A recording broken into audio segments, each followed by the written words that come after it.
예, 성경 말씀 먼저 보겠습니다. 요한복음 3장 16절입니다.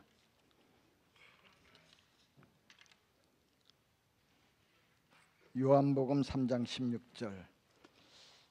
제 기억으로는 제가 태어나서 제일 처음 외운 성경 구절이 아닌가 싶습니다. 옛날 교회학교 다닐 때는 항상 이 요한복음 3장 16절로 노래를 만들어서 같이 불렀는데 제가 봉독하겠습니다. 하나님께서 세상을 이처럼 사랑하셔서 외아들을 주셨으니 이는 그를 믿는 사람마다 멸망하지 않고 영생을 얻게 하려는 것이다. 여기에 이제 하나님께서 이 세상을 사랑하셔서 독생자를 보내신 것은 그를 믿는 사람마다 멸망하지 않고 영생을 얻게 하려 하심이라, 이렇게 말씀 기록되어 있죠. 오늘 사도신경의 주제는 뭐죠? 영생을 다룰 차례입니다. 근데 참 영생, 낱말의 뜻으로는 뭐 영원히 사는 것, 영원한 생명 이렇게 될 텐데요. 우리가 궁극적으로 영생을 얻게 된다 그럴 때 그게 어떻게 된다는 것인가 생각해 보면 이게 참 이해가 될 듯도 하고 안 될 듯도 하고 어렵습니다. 왜냐하면 우리의 판단력, 어휘력이라고 하는 건 우리의 경험 세계 속에서 다 이루어지는 건데, 영생 그러면 뭐 끊임없이 이어지는 시간이라고 하는 뜻일 텐데, 그럼 영생한다는 거는 죽지 않고 끝까지 사는 것일 텐데 그게 꼭 좋은 것일까? 여러분들이 오늘 책을 받으면 트리게브의 샘물이라는 그런 동화 이야기가 나오는데, 거기에 보면 어떤 샘물을 먹고 뭐 죽지를 않는 거예요. 뭐 나무에서 떨어져도 안 죽고 절벽에서 떨어져도 안 죽고 그냥 그대로 있는 겁니다. 그런데 혼자만 그렇게 영생을 하게 되니까 사람들 사이에서 섞여서 살 수가 없습니다. 같은 시대 사람은 이제 70, 80이 됐는데 여전히 10대 소년으로 남아 있으니까 그 사회에서 살 수가 없어 갖고 계속 이동하면서 사는데 죽는 게 소원이더라고요, 그 사람은. 자, 그건 뭐 그렇다고 치고 나중에 읽어보시기 바라고요.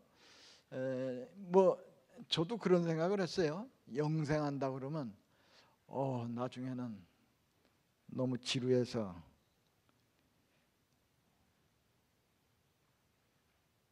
어떻게 살까, 뭐 그런 생각까지 하게 됩니다. 또 어떤 사람은 영원이라는 거, 영생이라고 하는 건 시간을 벗어난 상태가 아니겠는가, 뭐 그런 생각도 하는 것 같아요. 근데 역시 또 시간 속의 존재인 우리들은 시간을 벗어나는 게 어떤 상태인지 그것조차 또 상상하기가 힘듭니다. 그럼 영생이 뭐냐? 그 루터라고 하는 종교개혁자가, 마틴 루터가 아주 적절한 표현을 해줬어요. 우리 그 교재에도 나오지만 루터는 영원한 생명, 영생은 하나님과 함께하는 삶으로 이해했다. 그러니까 우리가 믿고 기대하는 영생은 끊임없이 홀로 산다는 것이 아니라 어떤 것이라고요? 하나님의 생명에 잇대어 사는 상태에 들어가는 것이다. 그러니까 하나님의 영원한 생명은 고갈될 수 없을 정도로 풍성하며 우리에게 결코 지루함을 느끼게 하지 않을 것이다. 왜냐하면 하나님의 생명은 어떤 생명입니까? 신학적인 훈련이 조금 됐을 것 같은데, 이 사도신경 배우면서 하나님의 생명은 그냥 외롭게 홀로 쭉 있는 게 아니라 하나님 안에는 성부, 성자, 성령이 서로 사랑의 사귐 가운데서 풍성한 사랑을 나누는 삶이 하나님의 생명의 특징입니다. 그러니까 우리가 예수를 믿고 영생을 얻는다는 건 그냥 영원히 산다는 그런 단순한 낱말의 뜻으로 해석할 게 아니라, 우리가 하나님의 생명에 들어감으로써 우리도 하나님이 사랑의 기쁨을 누리는 그 기쁨 가운데 우리도 같이 기쁨을 누리는 상태가 될 것이다. 그래서 전 혼자 엉뚱한 생각을 해봤어요. 고린도전서 13장 6절부터인가요? 사랑은 오래 참고 사랑은 온유하며 쭉 나오죠. 거기다가 성경에 없지만은 이러면 큰일 나는데 사랑은 지루하지 아니하며. 가만히 생각하니까 우리가 하나님의 영원한 그 생명에 들어가면 지루할 틈이 없는 것 같습니다. 그래서 고린도전서 13장에 나오는 건 이 세상에서 우리가 경험하는 경험을 통해서 표현한 거기 때문에 사랑은 지루하지 않으며 그런 표현이 없지만, 아마 영원한 생명 속에서 누리는 사랑은 지루하지 않으며 항상 기뻐하게 될 것이다. 그런 정도로 이해해도 될 것 같습니다. 하나님의 생명. 자, 그런데 사실은 우리가 죽어서만 영생에 이르는 게 아니라, 사실은 우리가 신앙생활 한다는 것은 이 세상에 살면서 이미 하나님의 사랑을 경험하고 하나님의 생명에 이렇게 잇대어 사는 삶이라는 점에서 우리는 이 땅에서도 어렴풋이 영원한 생명, 하나님의 생명을 느끼고 경험하면서 사는 것이 우리 그리스도인이 아니겠는가, 그런 생각을 합니다. 이 세상에선 전혀 하나님과 상관없이 살다가 죽을 때만 하나님의 생명에 들어간다는 것, 글쎄 하나님의 은총으로 받아들여지는 특별한 은혜가 있을지 모르지만, 그러나 그게 꼭 바람직한 것은 아니다. 그래서 예수 믿는 것은 젊었을 때 믿는 것이 나중에 죽을 때 믿는 것보다 훨씬 좋은 거다. 왜냐하면 신앙생활 자체가 하나님과 더불어 사는 삶이기 때문에 이미 이 땅에서 영생을 일부분이나마 경험하면서 사는 게 아니겠는가, 그런 생각을 하게 됩니다. 자, 그래서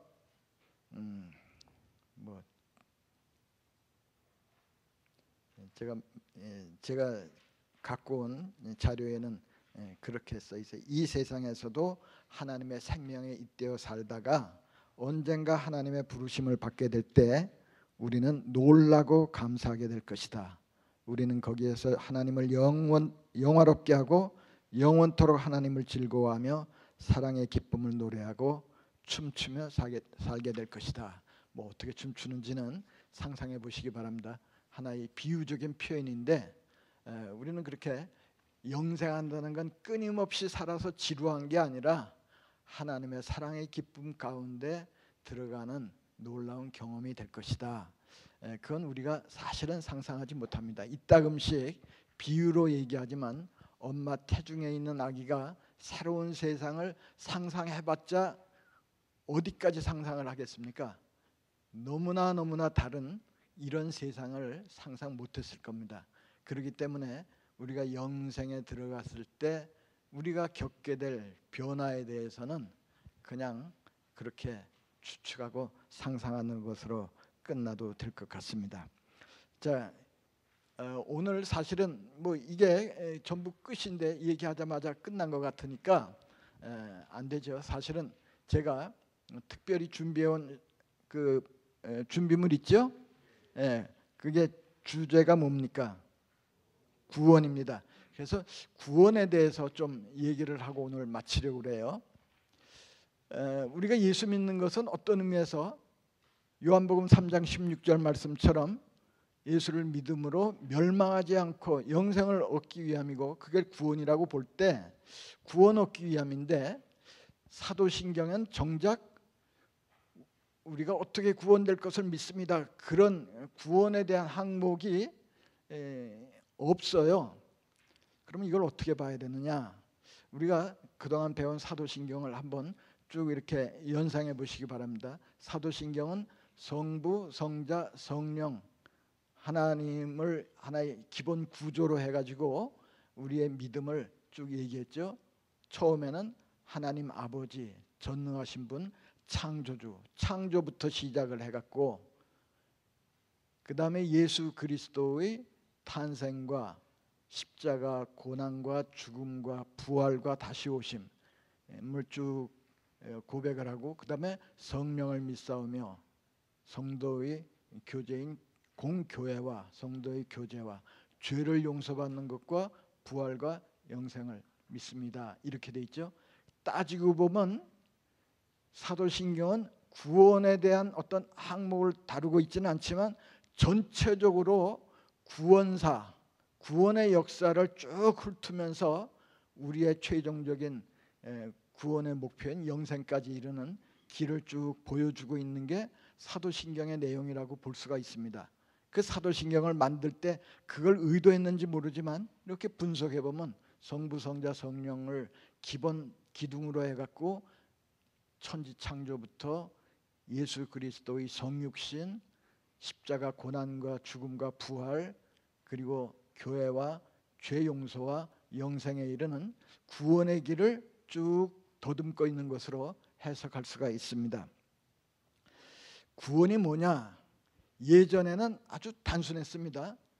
그 전에 내려오는 말인데 평양신학교 어떤 목사, 최건능 목사님인가 이따금씩 길에 다니다 갑자기 예수 천당 그렇게 해갖고 사람들 깜짝깜짝 놀라게 했다는데, 요즘 저 서울역에 가면 그런 분들이 없지 않아 있어요. 이따금씩 보면.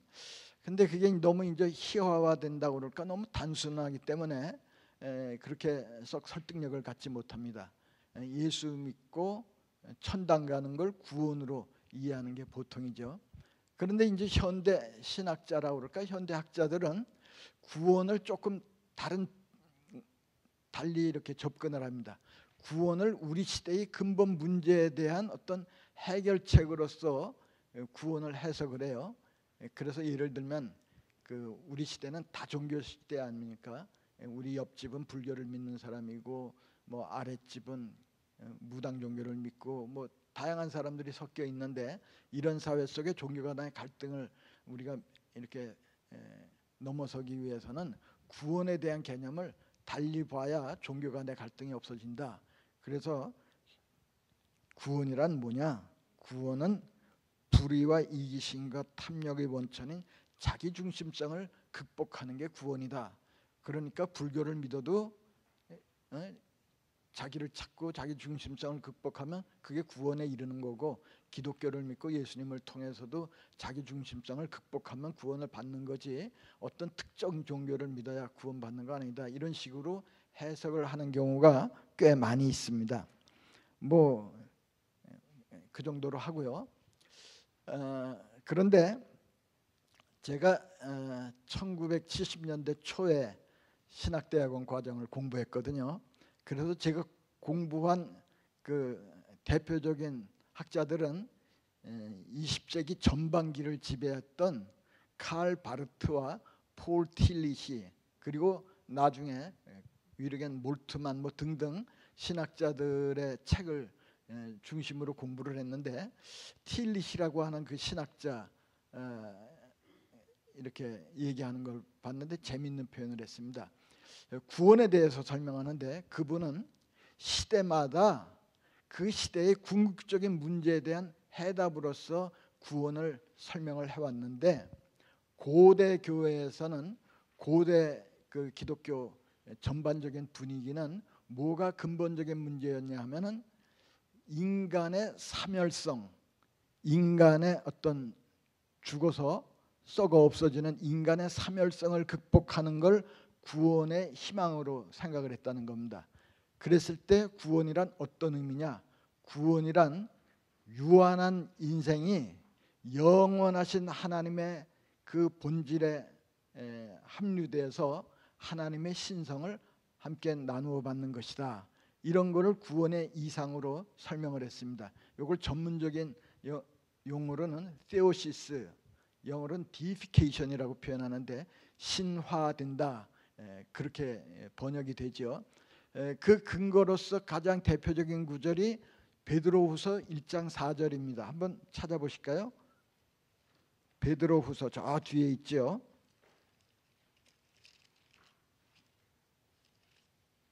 제 성경으로는 330쪽인데 신약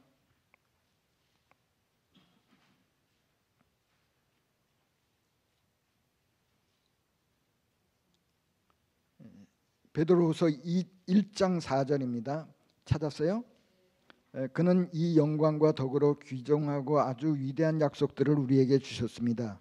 그것은 이 약속들로 말미암아 여러분이 세상에서 정욕 때문에 부패하는 사람이 되는 것이 아니라, 그러니까 썩어 없어지는 사람이 되는 것이 아니라 하나님의 성품에 참여하는 사람이 되게 하시려는 것입니다. 하나님의 성품에 참여한다. 그래서 이 번역이 굉장히 다양한 번역이 있습니다. 예를 들면 개역 성경엔 신의 성품에 참여한다. 개역 개정은 이걸 신성한 성품이라고 했고요. 표준 새번역은 신적 성품이라고 했고, 오늘 우리가 읽은 새번역 성경은 하나님의 성품. 공동번역은 아주 직설적으로 하나님의 본성에 참여하게 하기 위함이다. 그래서 주로 동방정교회가 이러한 고대 교회의 구원에 대한 이상을 적극적으로 수용하고 구원과대로 설명을 하는데, 그러니까 구원이란 다른 게 아니라 썩어 죽어 없어질 이 연약한 유한한 인생이 하나님의 성품에 참여해서 하나님의 본성에 참여하는 자가 돼서 하나님의 신성의 영원성을 함께 나누어 받는 게 바로 구원이다. 그건 우리 성경에 아마 영생이라는 표현도 그렇게 연결이 될 것 같습니다. 그런데 폴 틸리시는 중세 시대에는 사람들의 가장 큰 불안이 뭐였냐 하면은 하나님의 심판을 면하고 의롭다고 인정되어서 하나님의 심판을 면하는 것, 의롭게 되는 것이 구원의 이상이었습니다. 원래 이 서방교회는 라틴 문명의 이 영향권에 있는데, 그 사실 로마가 유명한 게 뭡니까? 도로도 유명하고 법이 굉장히 중요하죠. 이 법적인 측면에서 하나님의 그 불꽃 같은 심판을 어떻게 면할 것인가, 여기에 전전긍긍하는 사람들에게 로마 가톨릭 교회는 교회가 가르치는 대로 하고 뭐 여러 가지 성례전에 참여하고 때로는 순례도 하고 이렇게 하면은 여러분의 죄를 용서받고 지옥에 가지 않고 이렇게 하나님으로부터 구원을 받게 된다. 이런 구조로 설명을 했습니다. 우리 개신교는 루터의 경험을 통해서 해석된 그 하나님에 대한 신앙을 갖는 게 보통인데, 사실 개신교는 같은 서방교회, 라틴 교회의 한 흐름 속에 있는 교회거든요. 그러니까 같은 구조를 갖고 있어요. 다만 다른 것은 뭐죠? 천주교하고 개신교가 의롭다 함심을 받기 위해서 천주교에서는 계율을 지킬 뿐만 아니라 공적을 쌓아야 된다. 그만큼 죄를 졌으니까 그런 것을 바탕으로 해서 이렇게 교회가 지배를 했죠. 거기에 대해서 루터는 그런 게 아니라 우리가 의롭게 되는 것은, 하나님의 심판을 면하게 되는 것은 우리가 착한 일 많이 해서가 아니라 근본적으로 우리는 하나님의 은혜를 받음으로써 믿음으로 하나님의 자녀로 편입되고 의롭다함을 받는 것이지, 우리가 아무리 노력한다고 해서 그게 우리를 의롭게 하는 것이 아니다. 그런 이해를 통해서 복음을 이해하는 게 이제 개신교죠. 조금 더 나아간다면 폴 틸리시는 언제 사람이라고요? 제가 기억하기로는 1960년대에 세상을 떠났는데, 그때까지는 아직 틸리시는 경험을 못했습니다. 그래서 우리 시대에는, 현대 말에는 뭐가 가장 근본적인 문제냐 하면 삶의 허무, 삶의 무의미성, 불안의 극복, 이게 구원의 이상이었다. 그래서 그런 것을 토대로 해서 폴 틸리시는 조직신학을 썼는데, 그는 그래서 하나님은 어떤 분이냐, 불안의 극복을 위해서 하나님은 the ground of being, 존재의 바탕이다, 혹은 존재 자체다 함으로써 우리는 하나님에게 떠받들려 있고 하나님에 의해서 사는 존재이기 때문에 불안하지 않다. 삶의 무의미성이 궁극적 불안의 원인인데 예수 그리스도는 삶의 의미가 되신다. 이런 메시지를 통해서 구원을 설명하려고 했던 것 같아요. 그런데 제가 공부를 한 1970년대 이후 80년대 신학대학원 이제 여러 과정을 거칠 때는 사람들의 주된 관심이 뭐였을까요? 삶의 불안, 존재의 의미, 이런 고상한 생각은 부르주아나하는 것이고, 정작 사람들의 근본적인 갈망은 정치, 경제, 사회적인 억압과 가난으로부터 해방되는 것이다. 그래서 70년대 이후 우후죽순처럼 나온 신학들은 전부가 대부분이 해방신학, 민중신학, 성차별을 극복하는 여성신학, 이런 정치, 경제, 사회적 어떤 억압으로부터의 해방을 외치는 그런 내용들이 주로 구원의 의미로 해석이 된 게 이제 이렇게 기독교 역사의 흐름이었습니다.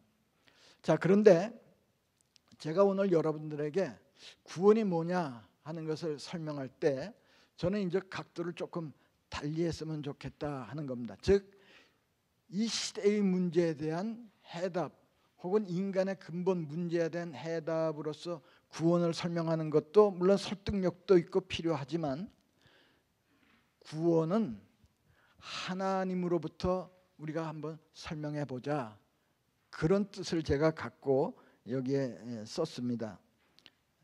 그래서 이제 그 다음 페이지를 넘기면 삼위일체 하나님과 구원이라는 그런 제목이 나옵니다. 구원을 무엇이라고 이해하든 기독교에서 구원은 결국 하나님과 인간의 관계로 설명할 수밖에 없는데, 전통적으로 구원을 인간이 놓여있는 그런 어떤 불안한 상태, 그게 인간의 어떤 죽음이나 사멸성의 극복이라든지, 혹은 인간이 겪을 수밖에 없는 하나님의 심판을 면하기 위한 것이라든지, 이런 걸 구원으로 설명했고 나름대로 의미가 있지만, 근본적으로 구원은 하나님의 본성과 의도와 사역을 중심으로 설명하는 것이 더 좋겠다 하는 게 제 생각이고, 그래서 저의 구원에 대한 해석은 삼위일체론적인 측면에서 들여다보는 것이었습니다. 자, 거기 구원의 목표와 가능성 거기 보십시오. 그래서 시간이 없으니까 한 문단 넘어서 구원의 목표라는 굵은 글씨 있죠. 우선 구원의 목표는 인간이 죄를 짓기 이전의 상태로 회귀하는 것이 아니라 하나님이 원래 기대하시는 성취에 이르는 것이다. 구원이란 단순히 죄를 짓기 이전의 상태로 회복되는 것이 아니라 삼위일체 하나님의 사랑과 생명에 참여하는 것이다. 하나님이 인간을 원래 하나님과 사랑의 사귐 가운데 들어가서 살도록 하는 게 하나님의 원래 인간을 창조한 근본 뜻이었습니다. 그 뜻 때문에 하나님께서는 인간을 사랑의 상대로 함께 대화가 될 수 있는 그런 존재, 하나님의 형상으로 인간을 지은 것입니다. 물론 인간이 죄를 범함으로써 여러 가지 문제가 생겼지만, 원래 하나님의 뜻은 인간이 하나님의 사랑 가운데, 사귐 가운데 풍성한 삶을 누리는 것이 하나님의 원래 의도였습니다. 그러니까 구원은 삼위일체 하나님의 사랑의 사귐에 함께 참여하는 것이다. 이거를 동방정교에서는 하나님의 본성 성품에 참여하는 것이라고 해석을 했습니다. 거기 theosis, deification, 신화 그런 단어들 나오죠. 아까 설명했습니다. 다음 두 번째, 구원의 가능성은 인간의 조건에 있는 것이 아니라 하나님의 존재 자체에 근거가 있다. 즉 무슨 말이냐면, 인간이 아등바등 원해서 구원에 이르는 것이 아니라 하나님은 원래부터 인간과 함께 사랑의 사귐 가운데 풍성한 삶을 누리기를 원하시는 분이기 때문에 우리가 구원의 가능성을 하나님에게서 찾을 수 있다는 겁니다. 삼위일체 하나님은 인간의 신화, 하나님의 본성에 참여하는 것을 허용할 뿐만 아니라 장려한다. 피조물이 하나님의 삶에 참여하고 하나님과 사귐을 갖는 것은 삼위일체 하나님의 성품 그 자체에 어울린다. 왜냐하면 삼위일체 하나님의 사귐은 그냥 우리끼리만 그런 게 아니라 하나님의 사랑의 사귐의 그 생명의 그 핵심은 타자를 기꺼이 환대하고 수용하고 함께 누리는 기쁨을 누리는 게 하나님의 생명의 특징이라는 거예요. 그래서 저는 심지어 이런 말까지 말합니다. 하나님이 복음이다. 이런 말은 흔히 잘 듣지 않을 텐데, 왜냐하면 하나님 자체가 우리의 구원을 위해서 굉장히 열려진 존재, 열려진 삶의 그런 모습이 하나님의 본성이기 때문에, 하나님 자체가 복음이기 때문에 거기서부터 모든 우리의 구원을 위한 복된 소식이 이렇게 비롯됐다고 볼 때 하나님이 바로 복음이다. 저는 이런 말을 좋아합니다. 피조물이 하나님의 삶에 참여하고 하나님과 사귐을 갖는 것은 삼위일체 하나님의 성품 그 자체에 잘 어울린다. 왜냐하면 삼위 하나님의 사귐은 타자의 독특성을 인정하는 가운데 이루어지는 것이기 때문입니다. 그 다음에 두 번째, 그리스도 안에서 이루어지는 구원. 그리스도는 어떤 분이시냐? 하나님의 그 사랑의 그 삶, 사랑의 그 풍성함을 이 땅에 구체적으로 보여주신 분이 예수 그리스도시죠. 그래서 우리 이쪽 마지막 부분에 보면 그리스도는 하나님의 본성을 구체화하여 하나님이 어떤 분임을 계시하신 분이다. 동시에 그리스도는 하나님 삼위일체 하나님의 삶에 온전히 참여한 분이시다. 그래서 예수 그리스도 안에서 우리는 하나님과 입되어 사는 동시에 예수 그리스도와 함께 인간으로서 또한 하나님께 나아가는 존재가 된 것입니다.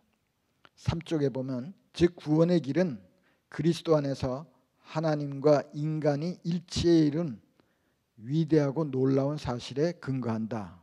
우리 인간은 그리스도 안에서 하나님과의 사귐에 들어간다.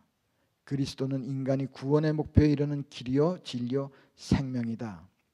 그래서 고린도후서 5장 17절에 보면 그리스도 안에 있으면 누구나 새로운 피조물이다 이렇게 선언한 거죠. 자, 그런데 이 우리가 하나님의 사랑에 참여하는 신화, 디피케이션은 그 가능성은 바로 삼위일체 하나님의 성품에 근거하는데 그 첫 출발이 예수 그리스도의 성육신입니다. 그래서 교부들에 따르면 이레네우스가 이런 말을 했나요? 제가 정확지를 못하기 때문에 이름을 밝히지 않았는데 교부들에 따르면 우리를 하나님처럼 되기 위해서 하나님이 우리처럼 되었다. 이게 이제 예수님을 가르치는 말이죠. 하나님이 우리를 하나님처럼 되게 만들기 위해서 하나님께서 우리처럼 되셨다. 이런 말씀이에요. 그래서 이제 그러면 성육신은 왜 필요했느냐? 뭐 흔히 우리가 교회에서 설명하는 이론은 뭐죠?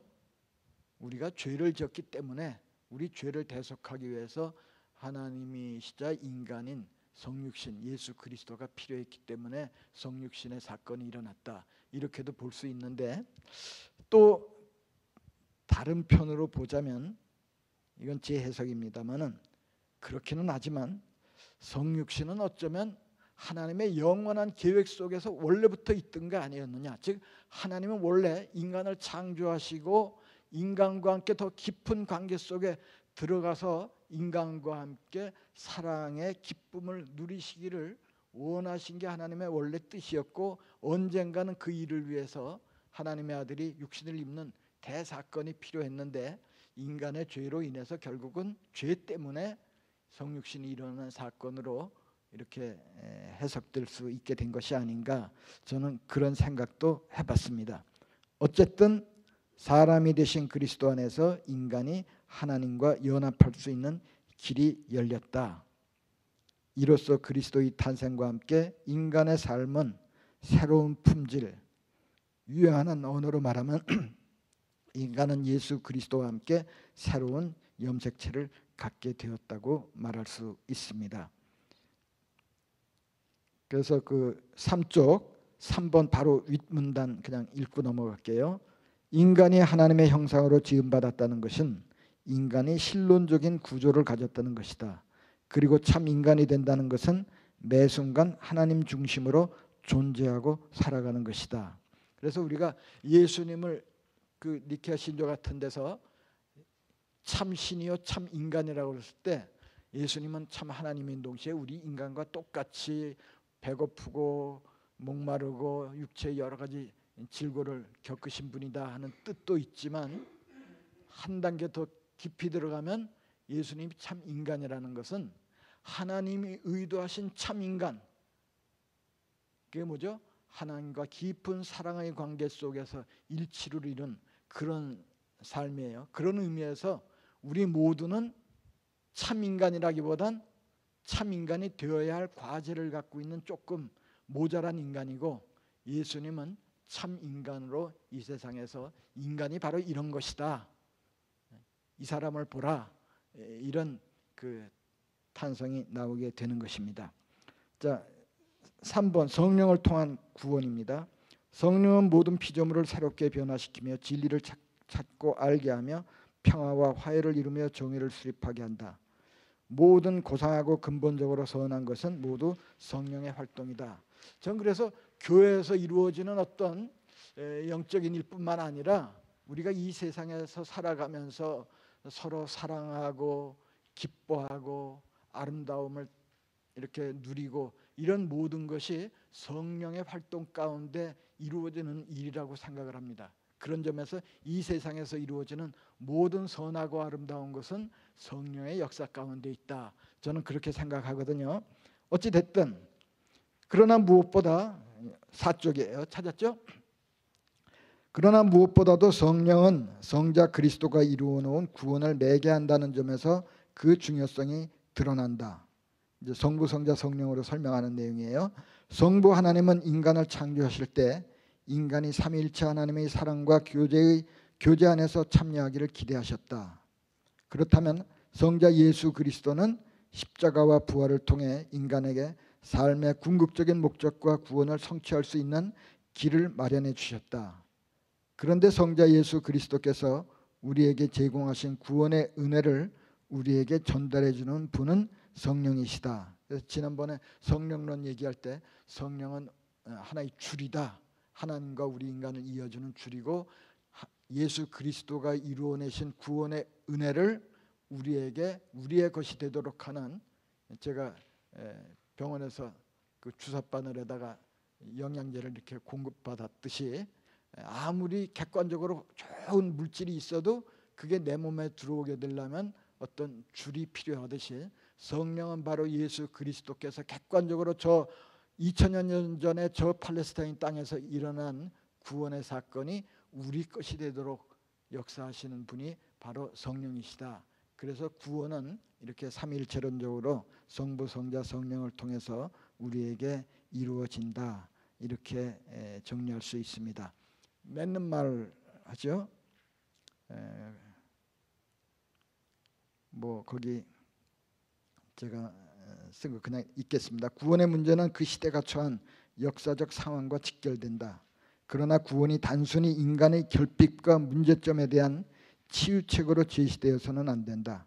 하나님이 인간이 지닌 욕망의 투사로 규정될 수 없듯이 구원 역시 인간의 필요에 따라 제시되는 처방력이 되어서도 안 된다. 우리는 기본적으로 이 점을 전제로 구원을 이해해 보려고 하였다. 우리가 믿는 하나님은 사랑과 사귐 그리고 공동체성을 본성으로 하는 삼위일체 하나님이다. 그리고 두 번째, 인간은 원래 하나님과의 관계 속에 살도록 삼위일체 하나님의 형상으로 지음받았다. 그러므로 인간은 하나님의 사랑의 사귐에 참여함으로 그 궁극적인 목표인 구원에 이른다. 세 번째, 구원은 삼위일체 하나님의 사랑의 사귐, 하나님의 삶에 참여하는 것이다. 그리스도인의 삶은 이 세상에서 삼위일체 하나님의 사랑과 사귐을 반영하는 것이 되어야 한다. 그리고 마지막 문단으로 넘어가겠습니다. 하나님은 사랑이시다. 사랑이신 삼위일체 하나님의 형상으로 지음받은 인간은 하나님을 사랑하고 서로 사랑함으로 자신의 모습을 성취하도록 되어 있다. 우리는 그런 의미에서 아직 성취에 이른 참된 인간은 되지 못합니다. 성취하도록 되어 있다. 구원은 이 세상에서 사랑을 누리는 것이고 삼위일체 하나님 안에서 영원토록 사랑을 누리는 것이다. 그것이 어떤 상태인지 잘 알 수 없지만 지금 누리고 있는 상태를 통해 미루어 희미하게나마 짐작할 수 있다. 그렇게 정리할 수 있습니다. 그 다음에 마지막 아멘을 마지막 해야 되죠. 원래 교재 마지막 구절이 아멘으로 끝나는데 여길 끝나야 아멘하고 이제 끝나거든요. 그래서 아멘을 지금 하겠습니다. 아멘. 따라하는 뜻은 아니었는데 그냥 읽을게요. 뭐 설명하면 길어지니까. 사도신경은 아멘으로 맺는다. 아멘은 참으로 그러합니다. 진실로 그렇습니다. 그대로 될 것입니다. 라는 뜻이다. 아멘은 구약성경 여러 곳에서 확증, 동의, 갈망을 표현할 때 사용되었다. 이런 전통을 따라 우리도 기도를 마칠 때 아멘이라고 한다. 아멘이라고 함으로 우리는 우리의 기도를 하나님이 들어주시기를 바라고 우리의 기도를 하나님이 들어주셨음을 믿고 감사한다. 근데 사도신경은 기도는 아니죠. 사도신경으로 우리의 믿음을 고백하고 난 후 아멘이라고 함으로써 우리는 하나님께서 우리의 고백을 들으시고 기뻐하신다는 사실을 확신으로 표현한다. 우리들 중에 저를 포함해서 누구도 사도신경에 담긴 뜻을 제대로 알고 이해한 후 세례를 받은 사람은 없다. 10년 넘게 신앙생활을 하고 있지만 지금도 우리는 사도신경에 담긴 뜻을 충분히 알지 못한다. 그래도 우리는 크레도, 나는 믿습니다라는 말로 사도신경을 외우기 시작하고 마지막을 아멘으로 맺는다. 여전히 복음의 진리를 제대로 모르지만 그리고 여전히 죄에서 벗어나지 못했지만 우리는 하나님의 은혜로 하나님의 백성, 교회 안에서 하나님을 찾고 경배하는 사람이 되었음을 확인하고 감사합니다. 아멘. 예, 기도하고 마치겠습니다. 사랑의 주님, 오늘로 사도신경 공부를 마치게 됩니다. 우리가 사도신경을 공부했다고 해서 그 내용을 다 이해할 수 없지만 그래도 우리가 조금이나마 우리가 고백하는 내용을 통해서 하나님에 대해서, 구원에 대해서, 하나님의 본성에 대해서, 구원의 길에 대해서 배울 수 있고 알 수 있게 되어서 감사합니다. 오나옵기는 이 자리에 있는 우리 귀한 성도들, 앞으로 이 신앙생활을 통해서 하루하루 삶을 통해서 하나님의 아름다움과 하나님의 사랑의 기쁨을 공유하는 복을 누릴 수 있게 하여 주시고 주님 부르실 때 기쁨으로 하나님 안에 들어갈 수 있는 복된 인생들이 다 되도록 도와주옵소서. 예수님의 이름으로 기도드리옵나이다. 아멘. 자, 지난번에 말씀드렸듯이 사실 제가 작년인가 주기도문을 강해를 하고 사도신경을 준비를 해놓고 원고를 제 제자가 출판사를 하기 때문에 한번 검토해 보라고 보내줬더니 그냥 제가 이걸 책으로 내고 싶습니다. 그래서 그럼 그렇게 하자고 그래서 원고를 넘겨서 책이 지난주엔가 나왔어요. 그래서 속으로 제게는 이제 10권밖에 주지를 않아요. 그러니까 이제 제가 책을 100권을 더 샀거든요. 사갖고 우선 드릴 분들은 이렇게 다른 사람 다 예배 끝나고 가는데 그래도 이 자리에 나와서 함께 공부하는 그런 분들을 귀하게 생각해서 이걸 꼭 드려야겠다 그런 생각을 했거든요. 제가 갑자기 생각이 나는데 사람을 남녀 뭐 노소 이렇게 구분을 하지만 정작 구분해야 될 것은 배운 사람 배우지 못한 사람 그게 아니라 배우는 사람과 배우지 않는 사람으로 구분하는 것이 옳다. 여러분들은 하여간 배우는 사람들이에요. 뭔가 더 성장하고 나아지려는 태도를 갖고 사는 건 아주 훌륭한 삶의 자세입니다. 그런 점에서 여러분들의 배우는 그 태도를 격려하는 의미에서 제가 책을 나눠 드릴 텐데, 죄송하지만 부부가 같이 계시면은 한 권만 드릴게요. 그렇게 이해해 주시고, 그냥 여기 책이 놓여 저 뒤에다 갖다 놓을까요? 나가시면서 그냥 하나씩, 한 집에 하나씩만 가져가 주시면 고맙겠습니다.